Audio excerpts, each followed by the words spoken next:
Okay, so the first question, did the police academy prepare you mentally and physically? It definitely did. The first day, or the first official day of the police academy, is called Black Monday. What they do is essentially they show you a video of a police officer being murdered in the line of duty.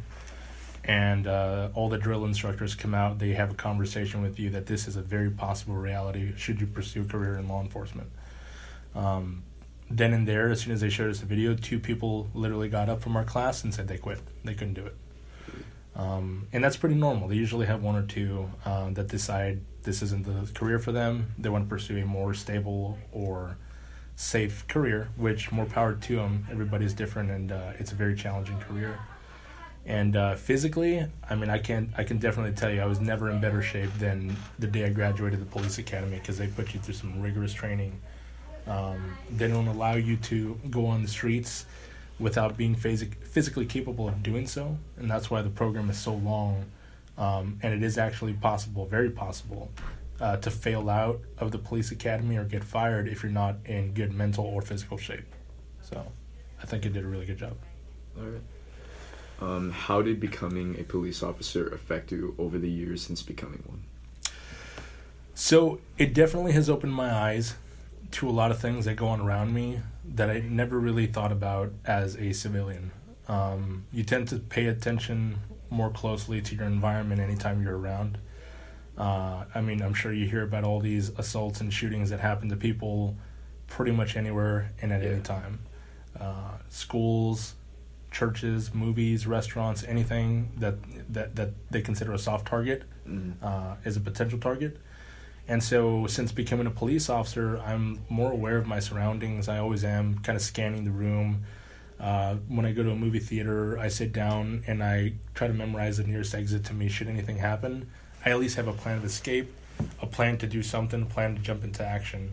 So preparing me or changed me, it's basically made me more of a cautious person, a more cognizant person, a more aware person of everything around me. Ultimately, I think it's made me a safer person as well. So that's good. It's a side question. Would you say that it affected you in more of a positive or a negative way? Definitely positive. Okay. There are some negative things that you kind of deal with along the way, one of which is clearly you separate yourself from people in your life that are up to shady things, no matter how good of a friend they were to you. I grew up in a pretty ghetto, as they would call it, neighborhood, and so as soon as I became a police officer and I kind of realized what my friends were up to that lived in that area still, I had to separate my life from theirs, and I had known them for 10, 15 years. I definitely consider losing their friendship a negative, but at the same time, if I would have continued to associate with them, who knows what would have happened. Should I have become a corrupt or dirty cop because I was still associating with them? Probably not, but I didn't want to take that risk of having people see me in that light. So there are negatives to this job. You do become a little bit more critical of people around you, so you kind of expect a little bit more from people around you. But at the same time, over time, you kind of learn when you're doing it at home, when you're doing it with your friends, and you can kind of tame that or bring it under control pretty easily. So positive changes outweigh the negative, but that's not to say there are no negative changes that have happened. Or can you recall an experience that has changed your perspective as an officer? So,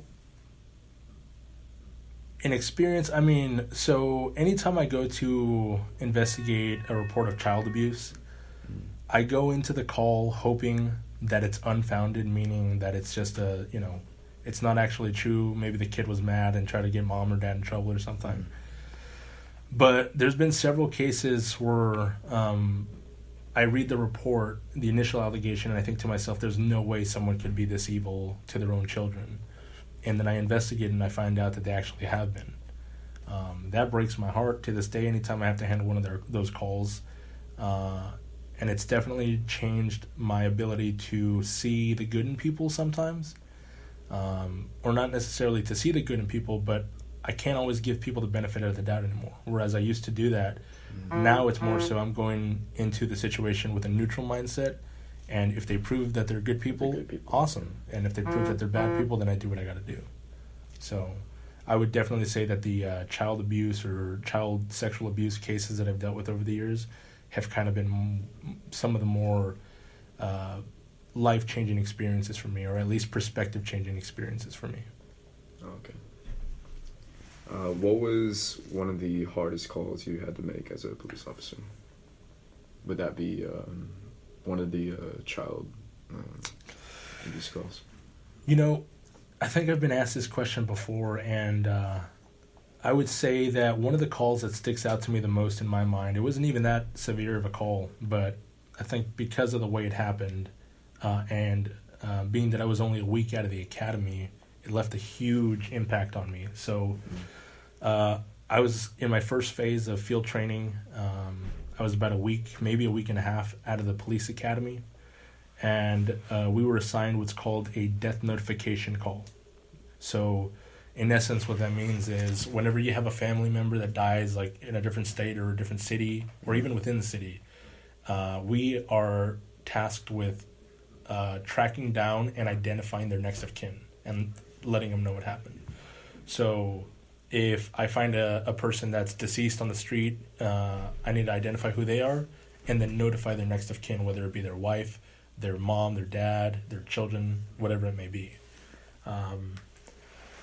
So we had gotten a call that an adult male, I think he was like 42 years old, 40-something years old, had been hit by a car in the city of Santa Ana, and he was deceased. The person's mother lived in Laverne, and so we had to go knock on her door and let her know what had happened. So for some reason, I don't know why, I was preparing myself the entire way there. I was totally fine, and when I knocked on the door and she opened it, I saw her face. She was a frail old lady, real sweet, real low voice, and I just started freaking out. I'm like, how do I tell this woman that her son's dead? Yeah. You know, what do I say? How can I say this without getting too attached and at the same time not sounding like a total robot that doesn't care? Mm-hmm. So I remember halfway through telling her,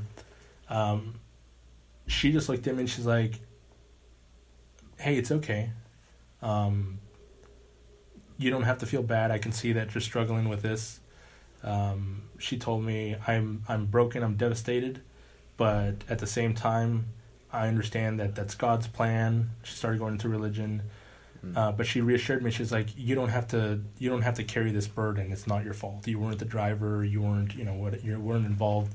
You're doing your job, and I appreciate that, but don't let this get to you.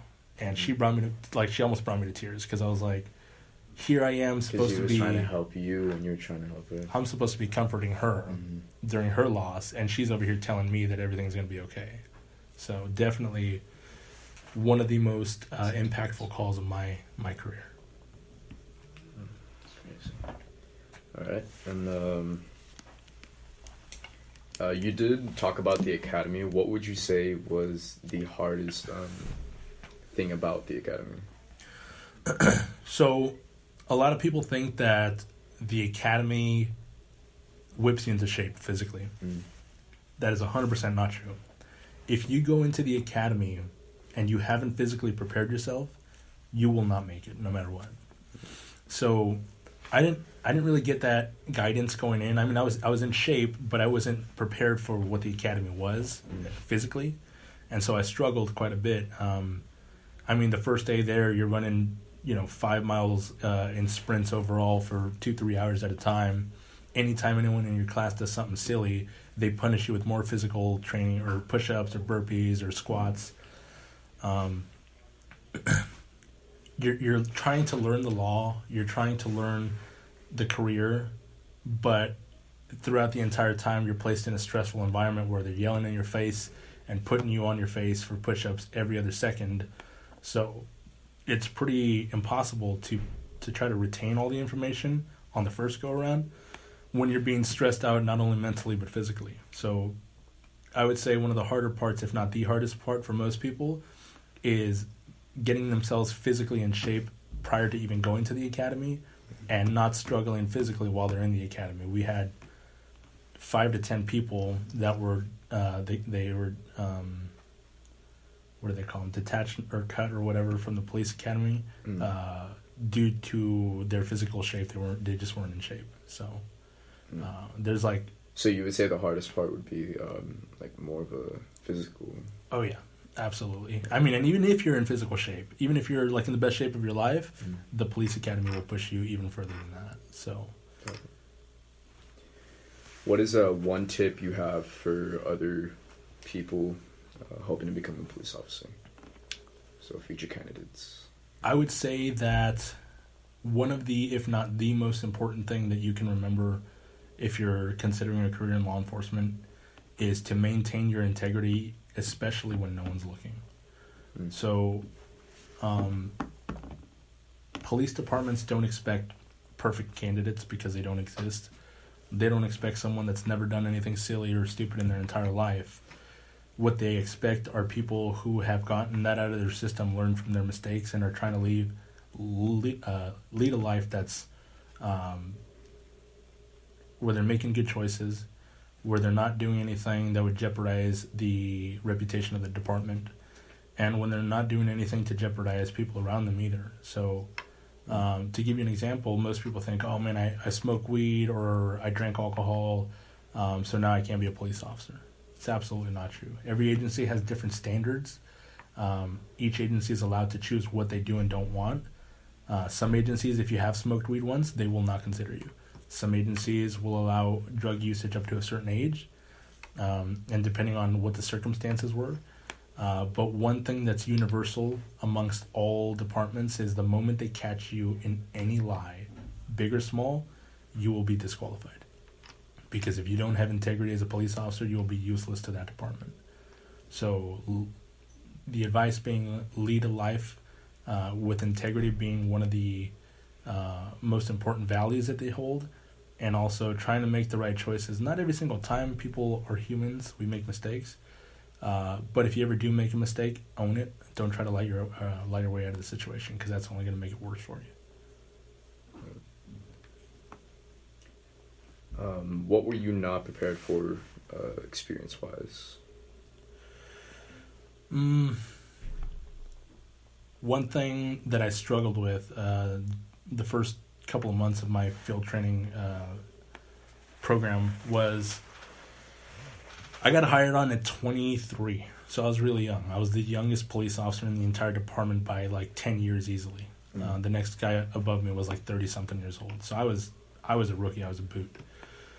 So one thing that I wasn't prepared with was the lack of respect that some people would show you because of your age. They think this guy's a baby. You should, like, let me give you an example. You show up to a domestic violence call where a 50-year-old beat his 45-year-old wife, and you're trying to tell him how to live his life. He's going to look at you like, who are you? You're 23. You barely got out of diapers yesterday, you know. It was definitely a learning experience, something I wasn't prepared for, because I never really thought of that element to it. When I was growing up, if I saw a police officer, they were a police officer no matter what. But nowadays, especially, a lot of these older generations, and even some of the younger generations will look at you, and they won't really respect you. I mean, not that they won't respect you, but if I, as a 23-year-old officer, am standing there next to a 45-year-old officer, they're going to think that this person has more experience than I do, which is kind of funny because, you know, when I'm a field training officer at 29, if a guy goes through the academy and gets hired on at 35 and they assign me to be his FTO, they're still going to be looking at him like, hey, he's the older one. He probably knows more, when in reality, that's totally the opposite. So you learn to kind of navigate your way around certain people. You pick up on their demeanor, and you learn how to communicate with them and kind of overcome those obstacles. So wasn't prepared for it then, definitely prepared for it now, and it's also getting a lot easier now that I'm getting older as well. So Just going to read it real quick. Sure. Yeah.